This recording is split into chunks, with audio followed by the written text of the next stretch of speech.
अखबारात ने गुज़श्ता रोज होने वाले धमाकों से पहले कैंप के अंदर कत्ल की पुरस्रार वारदातों का तज़किरा भी किया था, जिनमें कई मकामी माहिरीन के अलावा 3 इस्राएली एजेंटों को भी हलाक कर दिया गया था। एक दिलचस्प खबर ये थी कि कैंप सिक्योरिटी का इंचार्ज जगल नाथ लापता था।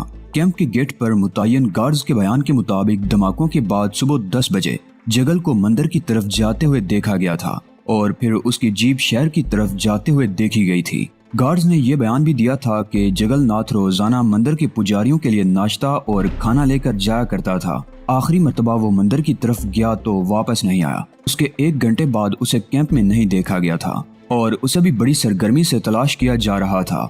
उसकी जीप शहर के नवाही इलाके में खड़ी पाई गई थी, इसलिए उसकी तलाश में शहर में मुख्तलिफ लोगों से राब्ता किया जा रहा था। एक दिलचस्प खबर मंदिर के हवाले से भी थी। कैंप सिक्योरिटी इंचार्ज के नायब किशोरी लाल के बयान के मुताबिक मंदिर की सेवा के लिए जो 2 साधु वहां मौजूद थे, उनमें एक खूबसूरत लड़की थी और रात को जब शहर में जैन मंदिरों की प्रबंधक कमेटी से राब्ता करके उनके बारे में मालूमात हासिल करने की कोशिश की गई तो ये इंकशाफ हुआ कि किसी औरत को उस मंदिर में नहीं भेजा गया था। 2 हफ्ते पहले जो 2 पंडित वहां भेजे गए थे वो दोनों उदेड़ उम्र मर्द थे। उन्हें कल शाम वापस आ जाना चाहिए था, लेकिन वो वापस नहीं पहुंचे थे। लिहाजा पुलिस को उन 2 उदेड़ उम्र पंडितों के अलावा उस नौजवान खूबसूरत औरत और उसके साथी की तलाश थी जो मंदिर के सेवकों के बहरूप में 2 हफ्ते वहां मुकीम रहे थे। हमारे लिए अब चंद रोज तक बाहर निकलने का सवाल ही पैदा नहीं होता था।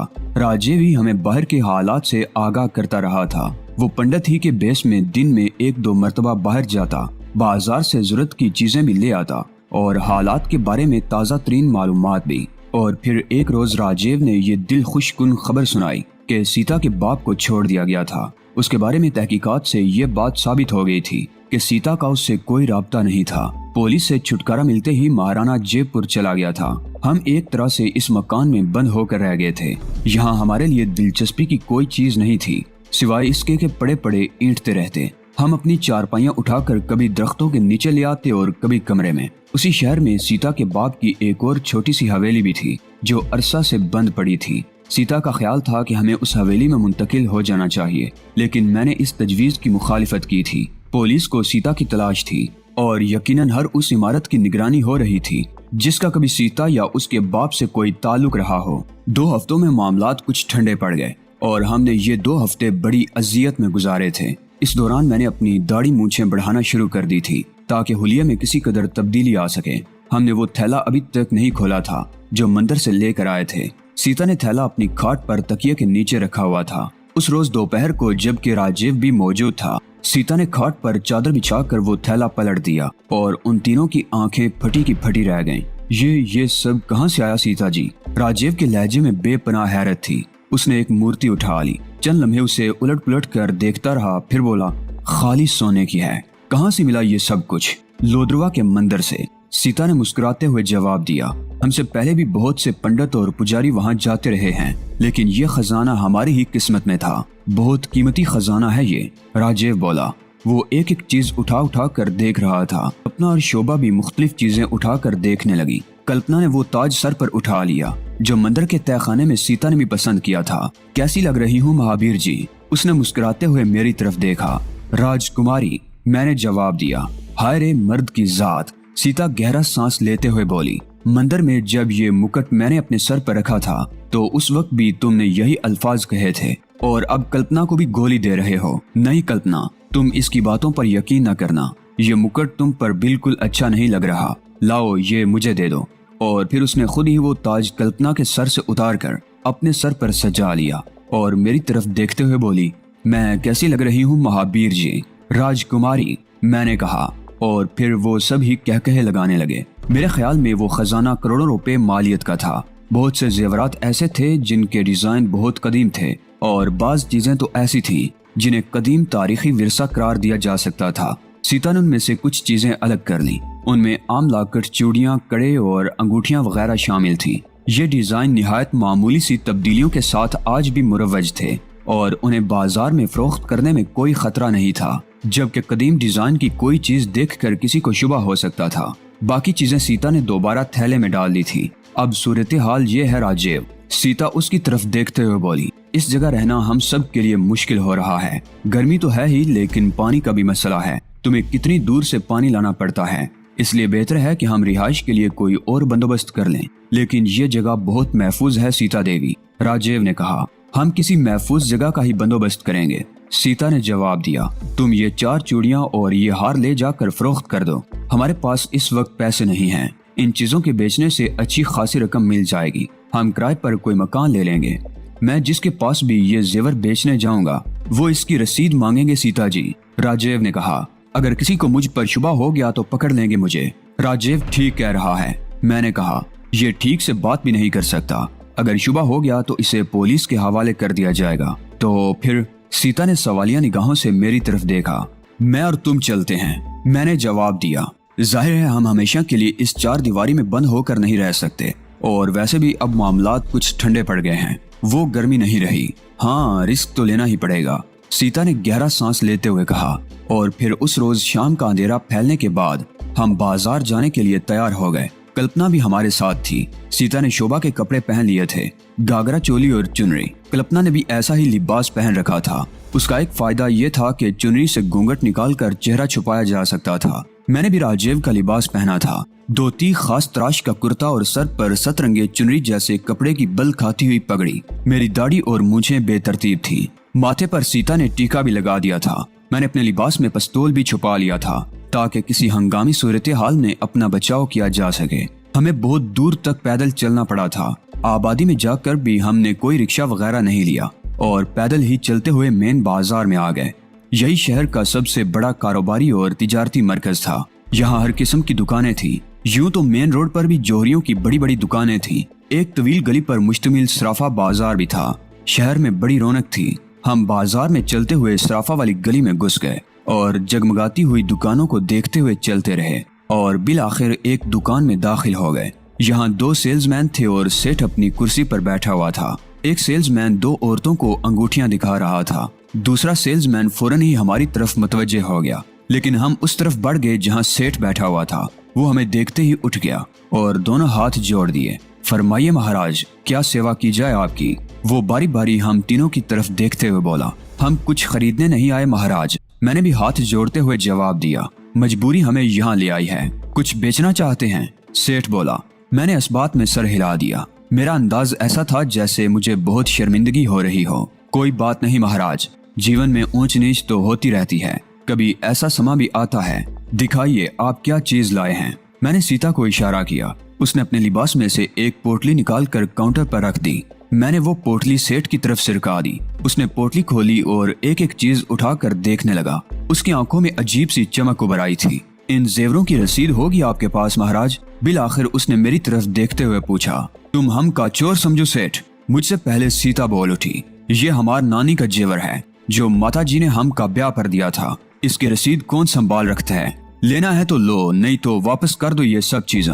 हम कोई और दुकान देखते हैं। मेरा ये मतलब नहीं था देवी जी कि ये जेवर आपने कहीं से चुराए हैं, सेठ ने माजरत करते हुए कहा। कोई हमसे पूछेगा कि ये गहने हमने कहां से खरीदे हैं तो हमें कुछ तो बताना पड़ेगा। हम सब समझते हैं, सीता ने कहा। हम अंगूठा लगावत देंगे ना कोरे कागज पर। इस मर्तबा सेठ ने कोई जवाब नहीं दिया। वो उन जेवरों को एक एक करके कांटे पर तोलने लगा। उसके साथ ही वो कुछ हिसाब किताब भी करता जा रहा था और फिर उसने जो कीमत बताई वो चौथाई से भी कम थी। ना बाया, सीता बोली। इससे दुगना तो हमारी गाड़ी का महाजन पंडित दौलत राम देवत को तैयार है। ना जी, हम ना बेचत हैं। बात यह है देवी जी, सेठ बोला, ये डिजाइन बहुत पुराने हो गए हैं। हमने तो टांके की कीमत काटी है। हम इन्हें गलाकर नए डिजाइन में तैयार करेंगे, तब इनकी कुछ कीमत वसूल होगी। हमार सब समझत हैं सेठ जी, सीता ने कहा। इनको धोकर तुम यहाँ सजाव देवगे अपने शोकेस में। हमार गहने हम का वापस कर दो। तो फिर आप क्या लेंगी देवी जी? सेठ ने कहा। वो अब ज्यादातर सीता ही से मुखातिब था। वो शायद समझ गया था कि मैं तो महज उल्लू का पट्टा हूँ। जो भी फैसला करना है इस देवी जी ने ही करना है। कल्पना भी मेरी तरह खामोश खड़ी शोकेसों में सजे हुए जगमगाते हुए जेवरात को देख रही थी। सीता ने मेरी तरफ देखा। मेरे कान में कुछ खुसर फुसर की। मेरी समझ में कुछ भी नहीं आ सका था कि उसने क्या कहा था। मैंने यूं ही इस बात में सर हिला दिया और फिर सीता की तरफ देखते हुए जो कीमत बताई वो सेठ की पेशकश से भी दुगनी थी। लेकिन बहरहाल मामला आधी कीमत पर तय हो गया। हमें इन जेवरात की इससे ज्यादा कीमत भी मिल सकती थी, लेकिन उन्हें लेकर दुकान दुकान लिए फिरना खतरे से खाली नहीं था। किसी को हम पर शुबा भी हो सकता था। इसलिए पहली दुकान पर ही हमने किस्सा खत्म कर दिया। सेठ ने एक सादे कागज पर रसीद लिखवा ली। उसने जब पता पूछा तो सीता ने बड़े इत्मीनान से दुर्गा की हवेली का पता लिखवाया। जाहिर है वो नंबर लिखवाया गया था जो म्यूनिसिपैलिटी की तरफ से उस हवेली को अलाट किया गया था और महज नंबर पर कोई शुबा नहीं किया जा सकता था। रसीद पर दस्तखत मैंने ही प्रेमचंद के नाम से किए थे और नोट सीता ने वसूल किए। चंद नोट मेरी तरफ बढ़ाकर बाकी नोट उसने उसी पोटली में बांध लिए जिसमें जेवरात लाए गए थे और वो पोटली वहीं खड़े खड़े चोली के गरेबान में डाल ली। वापस जाते हुए हम मुख्तलिफ बाजारों में घूमते रहे। जरूरत की कुछ चीजें भी खरीदी गईं। एक जगह फुटपाथ पर बैठे हुए एक खांचा फरोश से अमरूद खरीदने के लिए रुक गए। अमरूद खरीदने के बाद हम जैसे ही आगे बढ़े, कल्पना की चुनरी का नीचे लटका हुआ पल्लू खांचे में अटक गया। चुनरी उसके सर से उतर गई और कल्पना बदहवासी होकर चुनरी का पल्लू खांचे से छुड़ाने लगी। और जब हम वहां से रवाना हुए तो एक आदमी हमारे पीछे लग चुका था। वो दराज कामत आदमी उस वक्त हमारे करीब से गुजर रहा था और जब कल्पना का आंचल गिरा था तो वो उसका चेहरा देखकर ठिठक गया था और चंद गज आगे जाकर रुक गया था। मैंने भी सरसरी से अंदाज में उसकी तरफ देखा था और न जाने क्यों मुझे उसका चेहरा कुछ जाना पहचाना सा लगा था, लेकिन याद नहीं आ रहा था कि उसे कब और कहां देखा था। मेरे जहन में एक लम्हा को यह शुबा भी उभरा था कि शायद उस शख्स ने हमें जेवरात फरोख्त करते और रकम वसूल करते देख लिया हो और वो उस रकम के चक्कर में हमारे पीछे लग गया हो। हम देहातियों के हुलिये में थे और देहातियों को शहर में आसानी से बेवकूफ बनाया जा सकता था या उन्हें डरा धमका कर लूटा जा सकता था। बहरहाल मैंने कल्पना और सीता को नहीं बताया। वो शख्स तकरीबन 20 कदम के फासले पर हमारे पीछे चला आ रहा था। अब मुझे यकीन हो गया था कि वो हमारे ही चक्कर में है। मैं जहन पर जोर देकर याद करने की कोशिश करता रहा कि वो कौन है और उसे कहाँ देखा था। हम गुंजान आबादी से दूर निकल आए। आगे शहर का वो इलाका शुरू हो रहा था जहाँ हवेली नुमा बड़े बड़े मकान थे। सड़कों पर ज्यादा ट्रैफिक नहीं था और रोशनी का इंतजाम भी मुनासिब नहीं था। अगर किसी एक खंबे पर बल्ब जल रहा था तो आगे के 3-4 खंभों के बल्ब या तो फ्यूज थे या सिरे से थे ही नहीं। एक आदमी हमारे ताकुब में लगा हुआ है। सीता ने मेरे साथ लगते हुए सरगोशी की। क्या ऐसी सूरत में सीधा घर की तरफ जाना हमारे लिए मुनासिब होगा? मैं सीता की बात सुनकर चौंके बगैर नहीं रह सका। इसका मतलब था कि उसने भी ताकुब करने वाले को बहुत पहले से देख लिया था। मैं भी उसे देख चुका हूँ। मैंने जवाब दिया, फिलहाल तो अपने रास्ते पर चलती रहो, कोई मुनासिब जगह देखकर उससे निमटने की कोशिश की जाएगी। हम एक गली में मुड़ गए। मैं एकदम दीवार की आड़ में हो गया और पीछे मुड़कर देखने लगा। वो दराज कामत आदमी सफारी सूट पहने हुए था, बारीक मूछें और फ्रेंच कट दाढ़ी। उसके बाल भी सलीके से बने हुए थे। वो उस वक्त एक खंबे पर जलने वाले बल्ब की रोशनी में था, इसलिए उसका चेहरा भी मुझे नजर आ गया था। मैं मुड़कर सीता और कल्पना के करीब पहुंच गया। वो दोनों बड़े इत्मीनान से अमरूद खाती हुई चल रही थी। सीता ने कल्पना को ताकुब के बारे में कुछ नहीं बताया था। उस गली से निकलकर हम खुली जगह पर निकल आए। आगे एक दूसरे से फासले पर इक्का दुक्का मकान थे। कहीं कहीं नारियल और ताड़ के दरख्त भी थे और उन्हीं मकानों और दरख्तों में वो रास्ता भी था जो राजेव के मकान की तरफ चला गया था। हम उस रास्ते पर अभी चंद ही गज आगे बढ़े थे कि वो शख्स तेज तेज कदम उठाता हुआ हमारे करीब आ गया। मैंने सीता को कोहनी से टोका देकर इशारा किया और हमने जानबूझकर अपनी रफ्तार सुस्त कर दी। ए श्रीमान जी, जरा रुक जाओ, तुमसे कुछ पूछना चाहता हूँ। उस शख्स की आवाज सुनकर हम रुक गए। आवाज के साथ ही मेरे दिमाग में धमाका सा हुआ। मैंने बैठी बैठी और बारी आवाज से उस शख्स को पहचान लिया था। वो गंगो था। मेरी ये दास्तान पढ़ने वाले उन 2 बदमाशों को नहीं भूलेंगे जिन्होंने एक रात सीता के पिताजी की हवेली में घुसकर कल्पना को अगवा करने की कोशिश की थी और मेरी और सीता की बरवक्त मुदाखलत से हमने कल्पना को बचा लिया था। एक बदमाश ने मेरे सीने में खंजर उतारने की कोशिश की थी। मैं बड़ी फुर्ती से एक तरफ हट गया था और खंजर उस बदमाश के दूसरे साथी के सीने में पेवस्त हो गया था और कातिल खिड़की से छलांग लगाकर फरार हो गया था और उसी रात हमें वो हवेली छोड़नी पड़ी थी। फरार होने वाला वो बदमाश गंगो था जिसे हम भी तलाश करते रहे थे और पुलिस भी, लेकिन उसका सुराग नहीं मिला था। हम दूसरे कामों में मसरूफ हो गए थे और गंगो का ख्याल भी जहन से निकल गया था और अब वही गंगो हमारे ताक़ुब में था। लिबास भी शख्सियत को किस तरह बदल देता है। अगर ये अपने असल हुलिये में होता तो बाजार में पहली नजर देखते ही उसे पहचान लेता, लेकिन इस शरीफाना लिबास ने तो उसकी शख्सियत ही बदल कर रख दी थी। और फिर उसने गर्दन तक लंबे बाल कटवा दिए थे। बड़ी बड़ी मूंछें पिंसल टाइप में तब्दील हो गई थी और थोड़ी पर फ्रेंच कट दाढ़ी ने भी उसकी शख्सियत को तब्दील करने में बड़ी मदद दी थी। वो बदमाश की बजाय अब एक शरीफ आदमी ही लगता था, लेकिन उसकी आवाज ने उसका राज फाश कर दिया था। मेरा ख्याल था कि वो बाजार में हमें देखकर महज शक की बिना पर हमारे पीछे लगा था और जब इत्तेफाक से कल्पना के सर से चुनरी उतर गई थी तो उसका चेहरा देखकर गंगो हमारे ताक्कुब में यहाँ तक चला आया था। लिबास और हुलिये से उसकी शख्सियत बदल गई थी तो क्या हुआ, उसकी फितरत तो नहीं बदली थी। उसके रगों में वही गंदा खून दौड़ रहा था।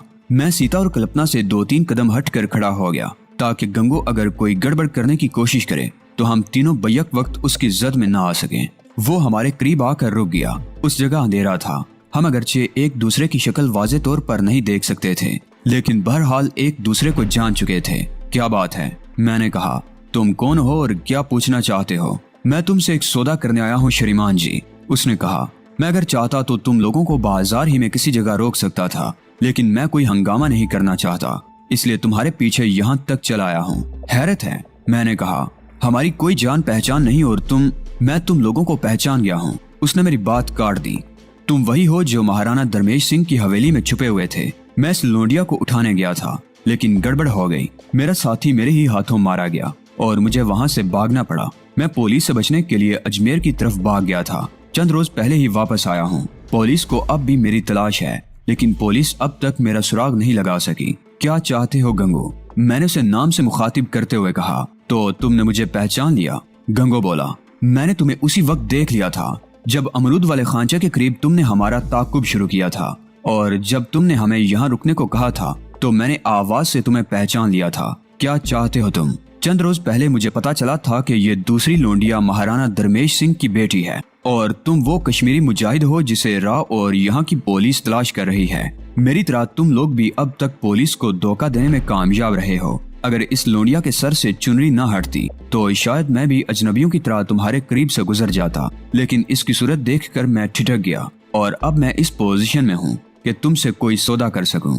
गंगो से जब पहली मर्तबा आमना सामना हुआ था तो वो खालिस राजस्थानी लहजे में बात कर रहा था, लेकिन अब वो बड़ी साफ उर्दू बोल रहा था, जिसका मतलब था कि उसकी असलियत कुछ और थी। तुम पढ़े लिखे लगते हो, लेकिन मैंने जयपुर यूनिवर्सिटी से ग्रेजुएशन किया था। गंगू ने मेरी बात काट दी। लेकिन मैं ये नहीं बताऊंगा कि इतना इल्म हासिल करने के बाद भी मैं अंधेरे में क्यों भटक गया था। इस वक्त मैं तुमसे एक बात करना चाहता हूँ। ये लोंडिया मेरे हवाले कर दो, मैं सब कुछ भूल जाऊंगा। मुझे याद भी नहीं रहेगा कि तुम लोग कौन हो, और वैसे भी इस लोंडिया से तुम्हारा कोई ताल्लुक तो है नहीं। इसे कहो ये खामोशी से मेरे साथ चली जाए। उसने बात खत्म करते ही जेब से चाकू निकाल लिया। कल्पना खौफजदा होकर सीता के साथ जुड़कर खड़ी हो गई थी। सीता भी 2 कदम पीछे हट गई थी। तुमने बहुत बड़ी गलती की है गंगो, मैंने कहा।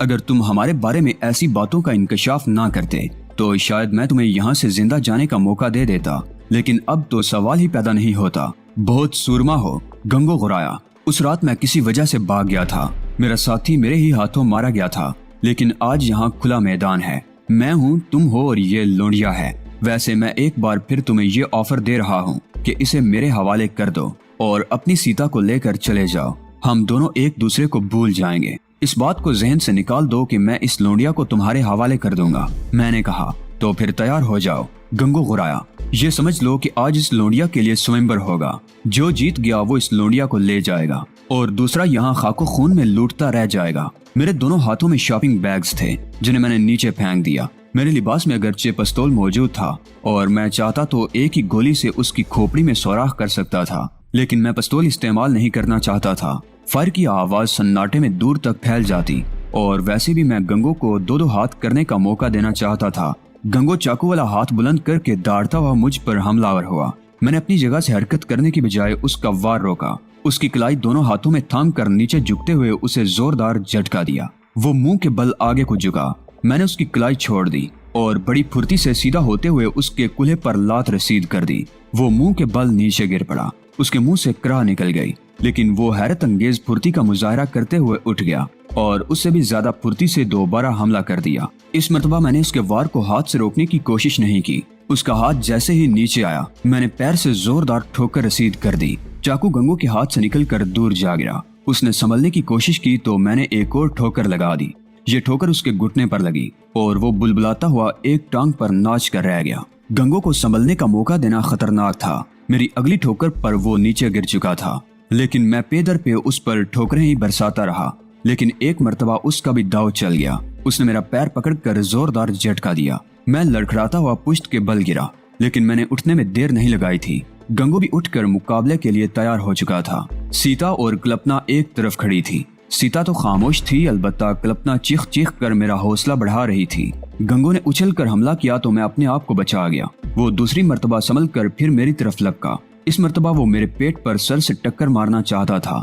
मैं फुर्ती से एक तरफ हट गया और उसके साथ ही उसकी गर्दन पर जोरदार गुस्सा रसीद कर दिया। वो कराहता हुआ मुंह के बल गिरा तो मैंने एक बार फिर उस पर ठोकरों की बारिश कर दी। गंगो मुझसे ज्यादा कदावर और ज्यादा ताकतवर था और मैं इस हकीकत से अच्छी तरह वाकिफ था कि अगर मैं उसकी गिरफ्त में आ गया तो वो मेरी हड्डियों का सुरमा बना देगा। इसलिए मैं उसे संभलने का मौका ही नहीं देना चाहता था।